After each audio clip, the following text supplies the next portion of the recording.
What's up everyone, welcome to the channel. Super stoked that you're here. So I'm sure a lot of you can tell we're transitioning from Instagram to YouTube. We're gonna be making a bunch more videos and I'm pretty much totally over Instagram.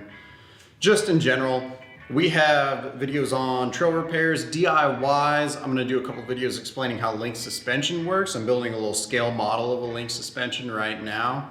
And I'm gonna do how to pick the right coilovers, a bunch of info on shocks and all the stuff that I'm really passionate about. So it'd be really cool to be able to share that with everyone. Today, I'm just gonna take you guys on a quick walk around of the truck, talk about some of the issues with it. I'll throw in some clips of like the truck hitting whoops.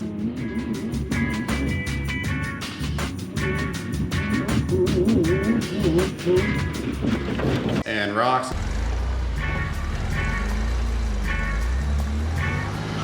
And stuff, so you guys can watch. Apologize in advance for how bad the editing is.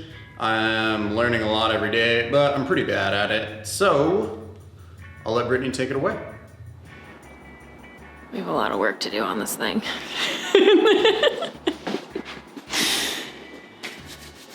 The next project that we have going on is replacing the steering box because it leaks like a mofo and it's pretty shitty. So we're putting the same thing back in.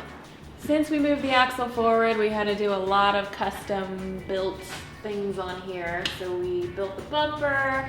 We had to make it wide enough to fit our Smitty built winch, which has actually been pretty great. So nothing on our truck ever fits, so we had to kind of like cut up their mounts and stuff, but so we've been really happy with it. And we just use this little D-ring. Stored under tension. Because I guess synthetic line does better if it's stored under like 10% load. So we have the air intake in a pretty shitty location. Not really ideal for giant 40-inch tires kicking up dirt and mud and snow and rain onto the air intake, so. What's our plan to fix that? Well, we did get one of those sock things you just put on top. What is it called? Can you help me out? No? A hydrophobic pre-filter? Yeah, one of those. Is that what you're thinking of? That's the temporary fix. Yeah. We will be building a snorkel. Mm-hmm. So we should probably do that before the rest of the winter. Yeah, it's really bad. It's like we got like a Baja 1000, one of those like big cylinder-y filter things, the UMP ones you would see on like a pretty expensive Baja Bug or something like that. And we're gonna mount that on the roof, and then we're just gonna run some tubing up to it, and then, I don't know, it's probably gonna look terrible, but it'll be better than nothing. It's kind of our general rule of thumb Yeah. with everything. Yeah. This is the drive shaft that we built. Oh yeah. The driveway. Yeah, that's true. It's 3 pieces. Out of poop pipe. Poop pipe. Pipe for poop. That's right. Poopity pipe. Yeah. It's pretty good. See, we have gone through 5 transfer cases. Yeah. We have a dual case set up now. Oh, we have a GM 1-wire. It's like a 180 amp alternator or something like that. Any alternator stories come to mind? So we ended up having to get that this year on Ian's birthday / our anniversary, July 4th, when we were driving up the 395. We were probably about, 20 miles outside of Ridgecrest? Yeah. And the alternator blew. Shortly after the biggest earthquake Southern California has seen in the past couple decades, when Ian was in the porta potty. It's really my favorite part of the story. So there I am. Happy 27th birthday. Just getting other people's poo all splashed all over me. And that's pretty much just how my birthdays go. Because I remember the year before that, you thought I had a stroke. Ian got electrocuted. We were trying to finish the truck before a big trip, like we do with a million things to do. And I'm pretty sure what happened. You were welding, and I think it grounded through you or something. It was the scariest thing. That's exactly what happened. In a long time. Shortly after, I dented my face with the drill. Oh yeah. Do you still have that dent? I don't know. Be able You to see it? It was right here. Probably not. Probably not. No. It's been a year and a half. Yeah. So anyway, the alternator blew. Ian had to weld it back together on the side of the highway in, I don't know, 100-degree weather. It was 110, but Okay. Who's tracking? yeah. Anyway, we obviously still went on our trip and then got a new alternator. How many times did the truck overheat that trip? It had to have been at least 15 Probably. from start to finish. Like teapot hot. Oh yeah, Like yeah. spraying Yeah. water everywhere. Yeah. That was good. That was good too. What a good time. Which is kind of what we do. Yeah. What happened was, the fan has 2 speeds, right? First of all, the little like clip that actually holds the plastic fan onto the motor was completely jacked up. It didn't work right.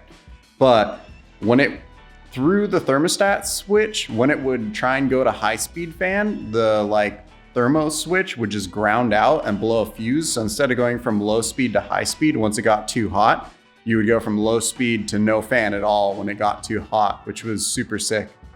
So yeah, it took me a while to figure it out.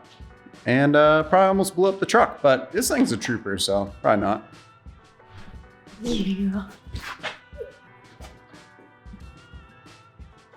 He's showing you his good side. Yeah, Mose Popes.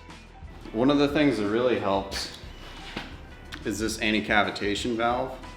These go in the reservoir. Let me get an example. This is just like a bypass that we have at the shop. The Anti Cavitation Valve will actually replace this section of the reservoir, and it'll sit right here. And this is not new technology at all. What it is you essentially get a piston with some valving, but it sits in the reservoir and it only really affects the oil that's displaced by the piston. So check out this bypass right here, right? This is the thing I use to show people how shocks work. As this piston moves in and out of this cylinder, it's gonna displace a certain amount of fluid. And that fluid is gonna flow through this hose into this big old reservoir. So this ACV is gonna sit right here. See, it's got the cool cooling fins too. These are pretty rad, I like them a lot. But, here, at least better lit over here. So under slow hits, that rod is not gonna displace the fluid fast enough or enough fluid to really affect these shims. So it doesn't affect low speed compression that much, but on high speed hits, enough oil is gonna try and squeeze past these things. It's gonna get all slowed down by the shims. So what you can do is have a lighter valve stack in the front for going over like rocks or low velocity impacts, or even just driving around on the street. It's a little lighter, but when you actually take that really hard hit, like hitting a whoop at freeway speeds, this is gonna slow that shaft down quite a bit. So these things are really great and they make a ton of difference in the front of our truck. It's a night and day difference. They are, you can't really tell. Whoa, focus. Right there. See? Don't mind the rest of the junk in there, but they help a ton. It gives it almost like a bypass feel to the front of the truck without having bypasses. And then of course in the rear, normal bypasses, no ACV. In the rear, we have a really basic trailing arm setup. It does like maybe 26 inches of travel before you bump and strap it. So bumped and strapped, it's probably like 24 or 23. I don't know, it's hard to measure. In the rear, we use a 3-tube bypass. That's 2 compression tube, 1 rebound tube. And then it's just behind a 14-inch coilover that we had left over from the front end before we redid it. So we're doing a little bit of recycling there. The rear, we don't use an ACV because it has the bypass. It'd be kind of redundant and probably be a little too firm. But we do have the same 60 millimeter 2 5/8 shock as we use in the front. This one's just a short body, so it holds way less oil than the front one does. So it doesn't do as much of the cooling, which is why the bypass is great, because it does a ton of the cooling. And then it also, of course, gives you position sensitive tubes that help you tune in your ride. Instead of the front, which is only velocity sensitive, this one can change the dampening based on where the piston is in its travel. We also use a pretty big sway bar from TK1 Racing. This one's good, but it's meant for a 16-inch arm, and we use it with a 24-inch arm, so it's kind of like running half a sway bar.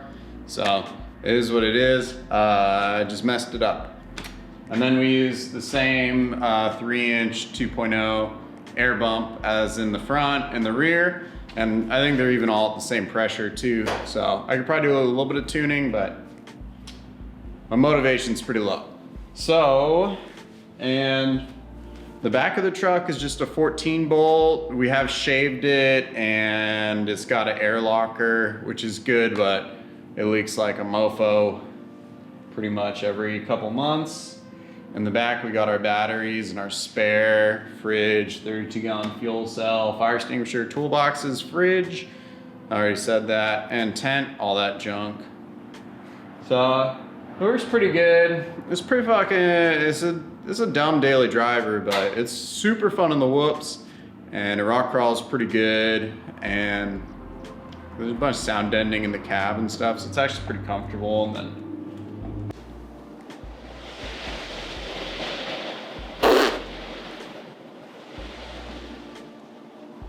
That's it. That's our truck. There's nothing else to say. We didn't do anything else.